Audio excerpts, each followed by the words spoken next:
Hey there!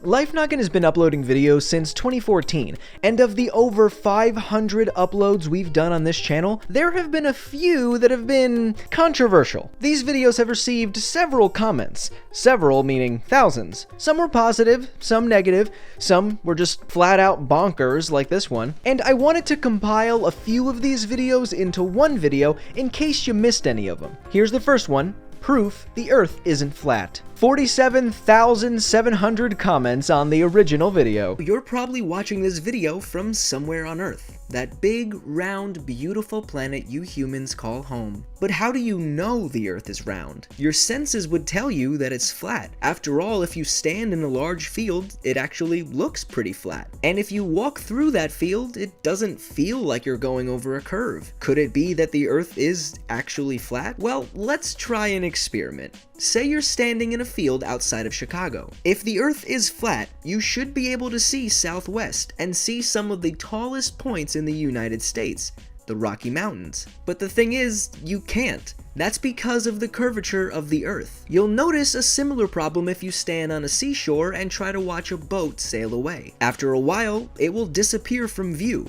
And not only that, but the bottom of the boat will vanish before the top as it goes over what's called the horizon line, the place where the sky meets the Earth. For someone who is 6 feet tall, the horizon line is only 3 miles away, but the higher up you are, the farther you can see over the Earth's curve. This is why standing on a tall mountain might allow you to see over 100 miles, while standing in a field will only let you see a short distance. It also means that taller people can see slightly farther than shorter people. Good thing my animator can make me any height.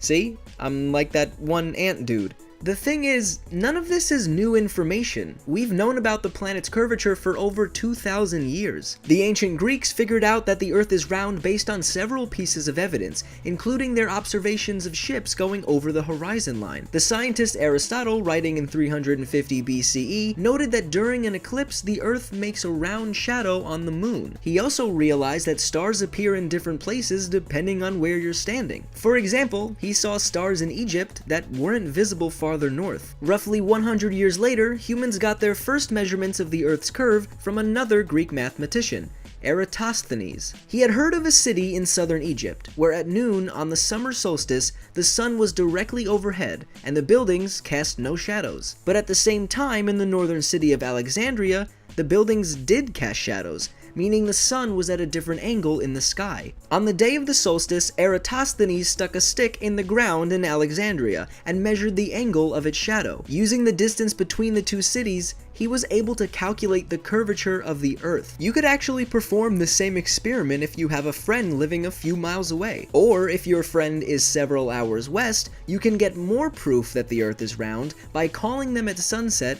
and asking how the sky looks. It will still be daylight there because of the Earth's curve. And there's one more piece of clear evidence for the planet's shape: pictures taken from space. Maybe you're not on Earth after all, and are actually watching this video from the space station, in which case, please leave a comment because that's so cool.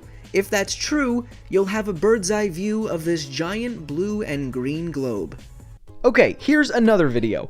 What's the best spot to live on Earth? This video got over 16,000 comments. Most of them talk about where the viewer lives and why it might be better than most places. Less angry comments than the video debunking the flat Earth theories, but still interesting discussions all around. Where is the best spot to live? Sure, everyone has different preferences, like being in a cold versus a warm climate, but most people can agree that they want to live a long, safe, and happy life, and science can help find the best place for that. There are tons of studies about where you humans lived longest, but any measure of life expectancy is just an estimate. We can't actually know how long you'll live until you, well, die. And that's a problem. If we only study the lifespans of people who already died, say, everyone born in 1890, that won't help us figure out today's life expectancy. We now have better medicine, housing, and sanitation than back then. Wait, animator, why did you put a toilet for sanitation? That's weird. Anyway, so to figure out life expectancy, scientists use probability. They predict how likely it is that someone will reach a certain age based on current trends and conditions. The countries with the longest lifespans all have strong economies, good access to healthcare, and generally healthy diets. Monaco takes the top spot. Its citizens live to be an average of over 85 years old. In Japan and Hong Kong, the average is over 83 years. But these numbers could change if a disaster hits or a war breaks out. For somewhere to be the best place, it also has to be safe. Japan is at a high risk for disasters because it gets a lot of earthquakes and floods. Even more vulnerable are the islands in Southeast Asia and the Central Pacific, which face earthquakes, storms, and increasing sea levels. Many of these countries don't have the resources or infrastructure to deal with disasters. This is important because the same size storm could topple buildings in one place while leaving another without much damage. The safest nations are the ones where natural disasters don't happen often, but if they did, the country could handle them. Topping the list are Saudi Arabia, Malta, and Qatar. As far as human violence goes, there's no location where you'll be totally safe, but some countries come pretty close. Based on the Global Peace Index studies, Iceland, Denmark, and Austria are the most peaceful nations on Earth. And they're also some of the happiest. It's tough to study happiness because it means different things to different people. So scientists at the United Nations came up with 6 criteria that apply to every country: wealth, life expectancy, corruption, social support, freedom to make your own decisions, and generosity, or how much people donate. They talked to people in 150 different countries, and the happiest were Norway, Denmark, Iceland, and Switzerland. So which one is the best place to live? Well, there is one country that ranks near the top in just about every study: Iceland. It's not only happy and peaceful, but it makes the top 10 in life expectancy and in safety from natural disasters. So there you have it. Iceland is the best. Well, maybe. It's probably more important to go based on where you feel most comfortable.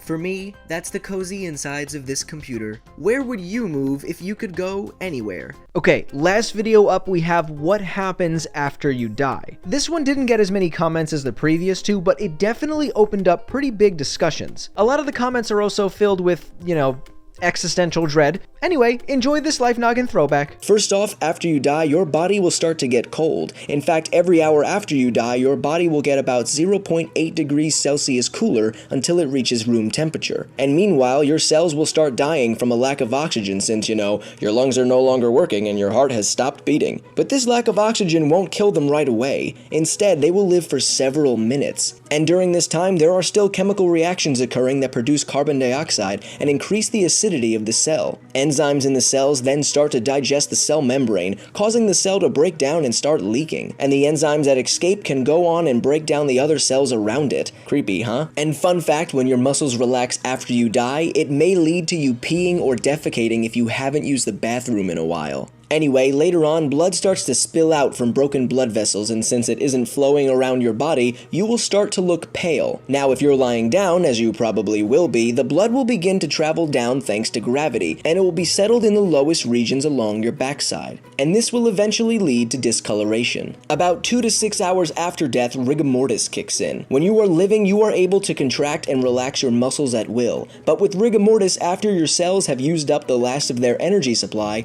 the protein filaments allowing your muscles to move become locked in place, which is why dead bodies are so stiff. And this stiffness usually lasts for about 3 days. A few days after death, putrefaction begins, as the bacteria in your gastrointestinal tract will start to break down tissues and cells, liquefying your body and producing horrific-smelling gases like methane and hydrogen sulfide. And with the production of gas comes the bloating of your belly. The gas pressure causes any liquids in cells and blood vessels to spill out, which may eventually start to leak out of your body. And sometimes the pressure is so great that the abdomen bursts open, which is definitely an image that will haunt my dreams forever. Thank you for animating that, okay? And since your body is smelly, it will attract blowflies that will lay eggs in your rotting flesh, leading to the birth of maggots within a day. These maggots feed on your flesh, attracting beetles and other insects. Boy, this is a beautiful episode. 20 to 50 days after death, a process called butyric fermentation begins as the flesh is removed and your body dries out. and the parts of your body touching the ground start to develop mold. Then over the course of years, all your flesh has been decomposed and is eaten by various insects and animals, and all that is left is your skeleton. So it's not a pretty process at all, and it sure doesn't smell nice, but it sure makes me happy that most of the time someone dies, their body is quickly disposed of, so no one has to witness all of that. There you have it, 3 controversial Life Noggin videos. What compilation should I make next? Animal videos? Space videos? Triangle Bob getting hurt compilation? Let me hear them down below. Click here to watch this autocomplete Dear Blocko episode, or click here to watch this video. Thank you so much to Lifespan, the team that powers Life Noggin. Check them out down in the description. And as always, my name is Blocko. This has been Life Noggin. Don't forget to keep on thinking.